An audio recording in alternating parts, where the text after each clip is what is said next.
All right, so let's dive right in.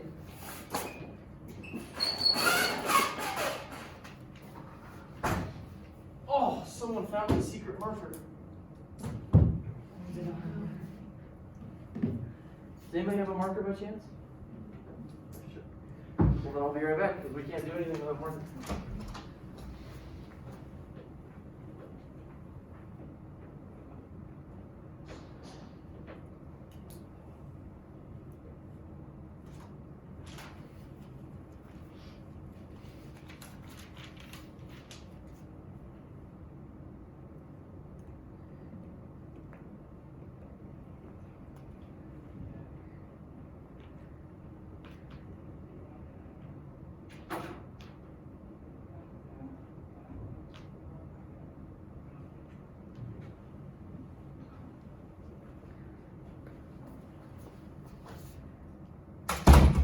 All right, so Fred Flintstone. Weird way to start a lesson. How did he stop his car? With the speed. With his feet. What law does that follow? Scientific law. It has to do with inertia. What did he use to stop? Friction. So even Fred Flintstone realized that friction stops a car. Okay? Do we still use friction today? Yes. Good. Now, if we only used friction, imagine how much force that would take to stop a moving vehicle. So imagine, I strap these onto my hands, and I'm outside, ready to just stop the car as soon as you tell me to, and I had to squeeze these as tight as I could against the rotor to stop the car. How much force would that take? A lot. Yeah, that'll take a lot of force. So, luckily, in the evolution of time, since Fred Flintstone, obviously, a lot later than that too, but what did we do next? Like, what was the next thing we decided would help us apply friction? Think of like wagons. How did you stop a wagon? Is it a brake? A wooden lever? Oh, yes, you got it, lever. So, we realized that if I apply the brakes using some sort of a lever, what do I do to my force? Yeah, I can increase my force, or I can multiply it. Do we still use levers today? What?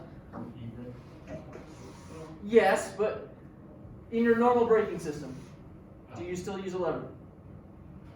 Yes. What is it? Brake pedal. The brake pedal.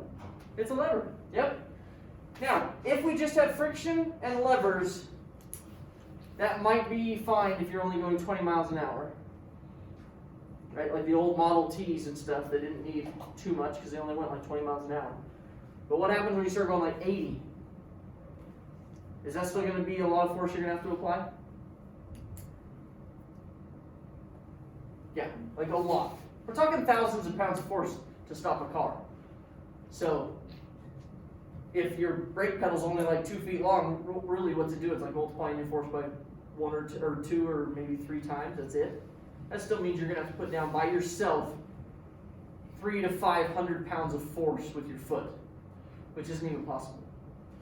So, it's not going to stop. So then again, we came up with a new idea, and it came about pretty early actually. I mean, we've been using this one for a long time. Does anybody know what it is? Like, does anybody know what's the main thing that makes your brakes work these days?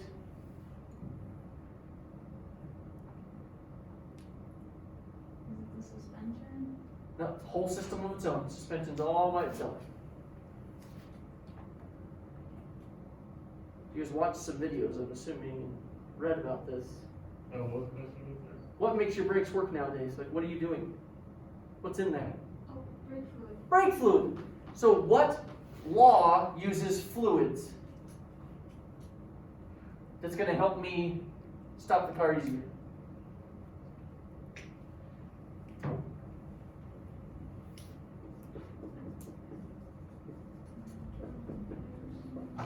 Hydraulics. Okay? Do hydraulics multiply forces?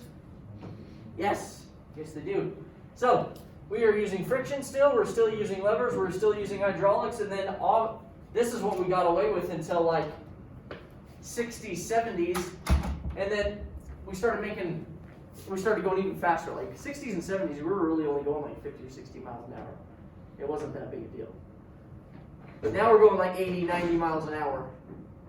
And has anybody driven a car that doesn't have, that wasn't running? Like has anybody been in a car that was being towed? Is it easy to stop the car that's being towed? No. Why? I don't know why it wasn't. It's been a while. Now we're going to talk about why.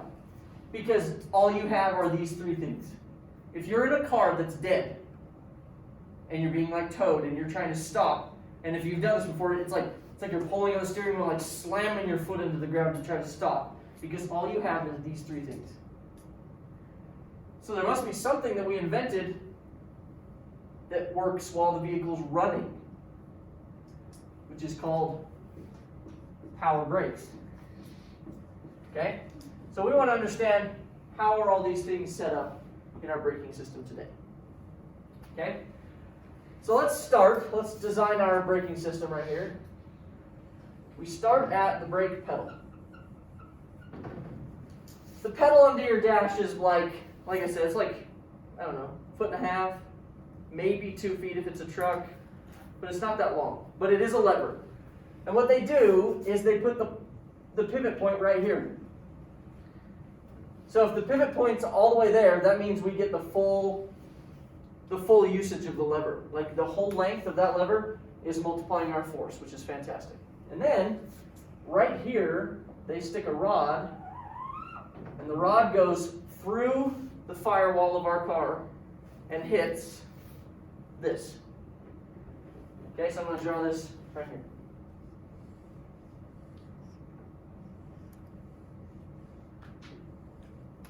What's on the inside of here?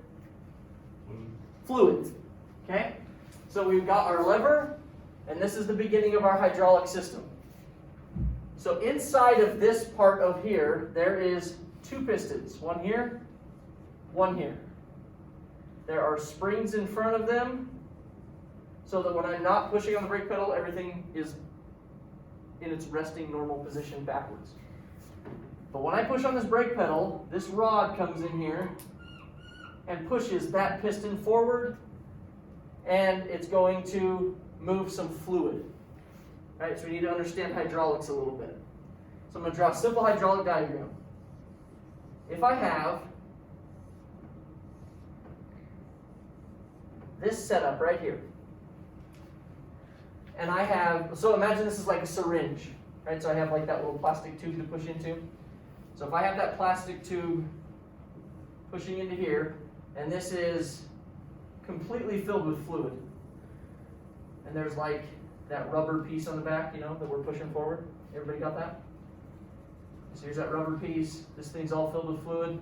That means this thing's all filled with fluid over here, and this thing's all filled with fluid, and here's the rubber piece on this side. Basic hydraulics. If this bore is 2 inches squared, and this bore is 1 inch squared, what am I going to do as I push this thing forward? What's going to happen? And let's do some math here. If I apply 10 pounds of force to this piston right here, this rubber stopper, what's going to happen inside here? I'm going to create what? Pressure, right? So I'm going to get PSI, pounds per square inch. So, there's a mathematical formula for this, and you may have learned it, maybe you didn't, but it's called Pascal's law. Pascal's law says that force is equal to pressure times the area. Okay? So, here's my force. Here's my area. So what's my pressure? 10 divided by 2. How much PSI do I have in here? 5. So I got 5 PSI. Now, The cool thing about hydraulics is when I create pressure in a closed system, the fluid creates pressure in all directions. It pushes this way, backwards, this way, but obviously it follows the path of least resistance, which goes down this tube and hits this other piston. But this piston is half of the area. So now I redo this. 5 psi times my area, and how much force do I get? So what did I just do? What was the point of my setup? I divided my force. What if I did it backwards though? And I pushed this direction with 5 pounds of force. What did I do? I doubled it. So with hydraulics, that's what I can do. I can double my force, or I can divide down my force if I need to. The other cool thing is if I move this thing like 1 inch forward, how far will that move? It's smaller, Half as far? twice as far. Twice. So in the situations where I'm dividing my force, I'm doubling my distance traveled. But if I do it this direction, I'll be doubling my force, but dividing down my distance. That's the cool things you can do with hydraulics. So, that's what this is. This has 2 pistons on the inside, filled with fluid, and they are going to be our piston that we're pushing fluid with. So it's like in control.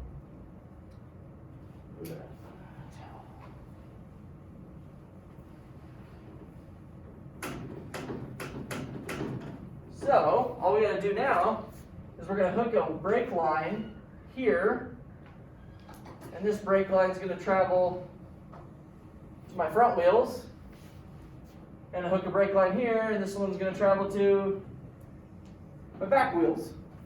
So whatever force I create, or whatever force I put in, I'm gonna create pressure inside these lines, and then these lines are gonna head to each of my wheels. And if you have disc brakes, what is the piece it's going to? What is this in a disc brake system? Isn't that the brake pad? There's brake pads in it, but what is this thing? This is there, but the caliper, thank you. Okay, so let's label our stuff here. This is our reservoir. This is our fluid reservoir. Okay. Is there an R right there in reservoir? I don't know. Anyways, this is called the master cylinder. Why do we call it the master cylinder? Because it's the one making the pressure. Okay? Now, this is our pedal. These are our lines, brake lines. And this, you said, is our caliper. Now, inside the caliper is another piston. And we're feeding fluid into the back of that piston. And so it's going to push that direction against the brake pad. And then, what's going to happen is, remember how I said, so most calipers only have 1 piston. And so some people get confused. It was like, does that mean only 1 pad is moving against the rotor? And it's not. You still have 2 pads, but since, remember, pressure pushes in all directions, right? So not only does the pressure push against the piston, but it also pushes against the housing of the caliper, which slides the caliper over, which will make more sense when we watch the video here in a minute. But that means both of these are going to clamp against the rotor and stop the car. Okay? And there's a lot of science that goes into this. It's really cool because the rotor itself is like a big lever, is it not? And so the bigger the rotor is, then the farther out here I'm clamping, the more force I clamp with because it's like a lever. Does that make sense? Just like it would be easier to rotate it if it was bigger and I was out there, same thing, easier to stop it if I'm further out. So they got a lot of science going into this. You got leverage going on here, you got leverage going on here, you got the friction, the amount of friction they're measuring, all that kind of stuff, the amount of pressure we're sending down these hydraulic lines. But ultimately that's all it is. you push on the pedal pushes on the piston creates pressure, the pressure gets forced down the lines, hits another piston clamps some brake pads, which are friction material, and the friction material rides on the rotor and stops the car. If you have drum brakes in the back, it's a little bit different. The drum brakes, instead of going into a caliper, run into a little piece called a wheel cylinder. And it looks like this. It's quite small. And the wheel cylinder has 2 pistons in it. And the fluid's coming into the middle and pushing the pistons out like this. And instead of having brake pads, it has brake shoes. And the brake shoes sit inside of a drum. And when the thing, so this is sitting like this. So when the pistons push out, these things tilt outwards and come in contact with the drum and slow it down. So same thing, just different setup. Yes? So does that mean both types of brakes are perfectly safe, or is one more? It's a great question. That brings up the next great point. Let's make a little pros cons list here. Disc versus drum. Too many M's. Okay, disc versus drum. Can anybody tell me what a great characteristic of disc brakes is? Just design-wise. What do you think? Yeah. Easy to access? Yeah. Very easy in everything, actually. They're very simple. It's a very, man, I'm struggling. Very simple design. Whereas drum brakes, quite complicated, actually. There's lots of parts to a drum brakes. Like, I tell people that you could probably watch a YouTube video and learn how to change your own disc brakes. But I wouldn't trust a YouTube video to teach you how to do drum brakes. And you need specialty tools to do it. So, simple versus complicated. Does anybody know how friction works? Like, could you tell me scientifically, what will friction always create? I was just gonna say, like, it just slows down speed. It does. And it's always going to create heat. And here's the problem with heat. Heat reduces friction. So friction creates heat and heat reduces friction. So the more I press on the brakes, if I can't dissipate the heat, what happens to my braking system? It fails. Is that why ABS has a repeatedly constant? Well, ABS is kind of its own thing. Has nothing to do with overheating. It has to do with stopping, or it has to do with control when you're. But does that help at all? Not really. Okay. And I'll explain what that's doing, because a lot of people think it's pumping the brakes, but it's not pumping the brakes. It feels like it is, but it's not. We'll talk about that. Don't let me forget to talk about ABS. So, here's the thing. I need this thing to stop the car. It's a friction material. It's made of like semi-metallic. It's like bits of metal and heat-resistant material all bonded together with like an adhesive that's also heat-resistant. But either way, this thing starts clamping on the rotor, it's going to get really, really hot. Really, really fast. The more heat it creates, it actually creates a heat barrier between this and the rotor, and therefore I can't keep applying friction because there's heat in the way. So I need to get rid of the heat as fast as I can because I need to keep applying friction so I can stop. Not only that, but if too much heat's created, it will boil the fluid inside the lines. And if I boil the fluids inside the lines, that defeats the whole law of hydraulics, because what's now in the lines? Yeah, air. That's not going to work. So heat is just the worst enemy of braking systems. That's simply put, heat enemy. There you go. So which one will get rid of heat better?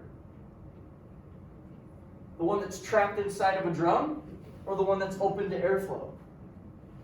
So this dissipates heat. It's its number one. It's its number one best pro. Like, it's its number one thing. This one, it's its number one flaw. Traps heat. Okay? Anything else disc-wise that you can think of? Which one do you think is heavier? Drum. Good. Heavy. So with all these negatives, why are drums still used? We'll get there. Heavy, light. Anything else?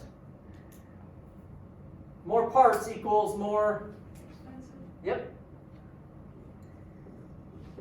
Right? Cost more. Cheaper. So far, disc brake seems like the dead winner. It's not gonna lose to drums. But there's one reason why drums are so great.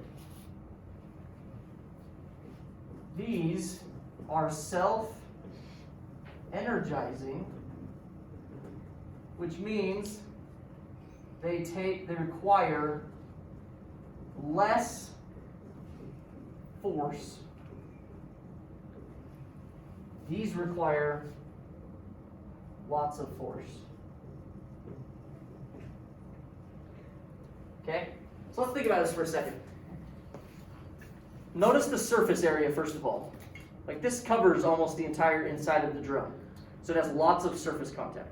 Which also means that it will last longer because it's contacting in more of a plane. Whereas this is only contacting a small portion of that rotor.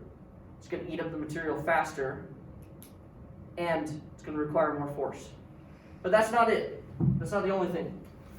In drum systems, and hopefully the video will show this here in a second, the wheel cylinders at the top tilting this thing outward, there's also a piece at the bottom called an anchor. There's also another piece above it that's an anchor. So pretty much it's tilting out, but it doesn't move besides just tilting outward. The bottom, however, can float. There's a piece that connects them together so they stay together, but they'll float. So what's going to happen is you're going to push these shoes out. There's a drum rotating around them. As soon as they make contact, they're going to try to twist with the drum. And since they do that, and there's nowhere to go up top, what do? They lock in. And since they lock in, they pretty much stop the car for you. You don't have to keep applying pressure. They lock up and stop the car for you. So they require less overall effort. All I have to do is push it out far enough to get them to go, and then they're going to lock in place.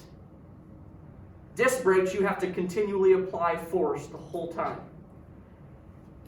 But its number one pro is also a pretty big con. If I'm on ice, do I want my wheels to lock up?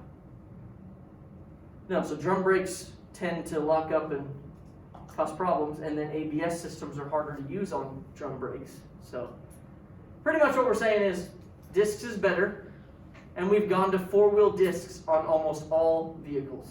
Even semis now are going to disc brakes because they're so much better. Okay? But drums really did work really well at stopping the car because of that self-energizing action, that lock-up feature. Okay? So, let's watch a couple animations, and hopefully we can solidify this information.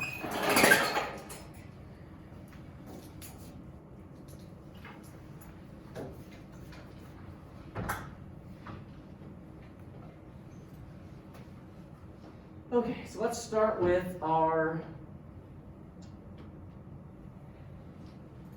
the master cylinder again.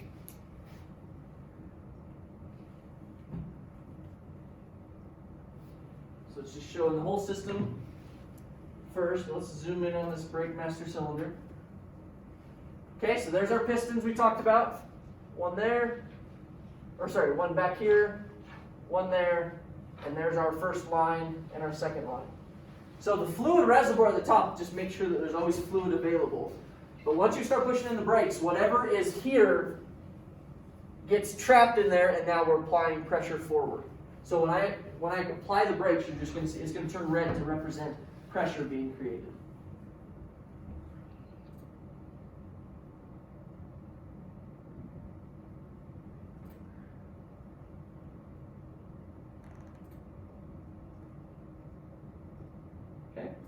And the cool thing about master cylinders is they're pretty worry-free. They don't cause problems very often. But they could, you could have a seal on the inside leaking. See right there? The seals are cracked. And so notice we lost our whole half of our braking system, and we only applied pressure in half of it. And that's the reason there's two pistons in there, so if you did lose half your, or got a pinhole leak somewhere or something, you still have half of your brakes to protect you. That's nice. Okay? So that's the master cylinder. Now let's look at the caliper.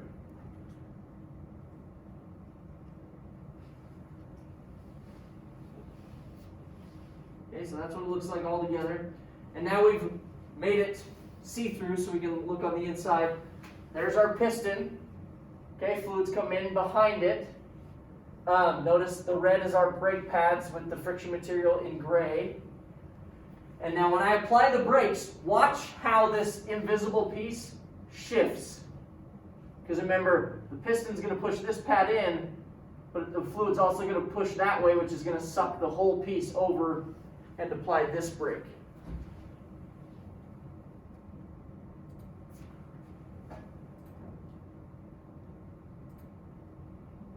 Does that make sense?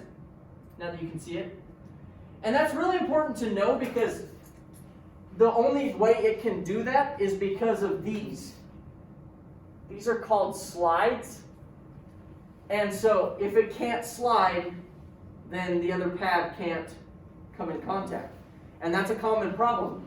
These boots right here, they'll wear out, water will get in here, they'll rust, and then you'll go apply the brakes, and then it will apply, but then it will never let go. And what's going to happen is this pad over here will just get eaten alive because it's going to be riding on the rotor all the time. So if you ever do like your own brake jobs, these don't go together. These aren't a matching set. But if they were, and I took them off, notice how much friction material is left on this pad versus this one. There's like nothing there. If I saw this, one pad with a lot of material and one with none, the only thing that can cause this would be these being stuck. Which means you either have to get new calipers, or you got to get these out, clean them up really well, grease them, put them back together, and replace these boots so that water doesn't get inside them again. Another thing that can happen is, what if only one of those slides seized? So then it like applied, but then when it let go, it went like this. And now just half of the pad is contacting the rotor all the time. And that happens all the time, where I'll pull off some brake pads and I'll look at it like this, and there's like a sloped wear pattern on them. Same problem, just only one slide. I'll demonstrate it right now. So here is both slide bolts getting seized up. So watch how they'll decay away. Maybe it's not, I have to click on one more, okay. Good, water got inside, rust is forming.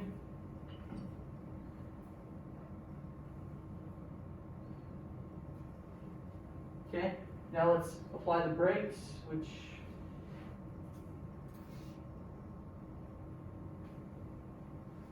it applied just fine, but now this side never lets go. And look how fast it's wearing out and heating up. So then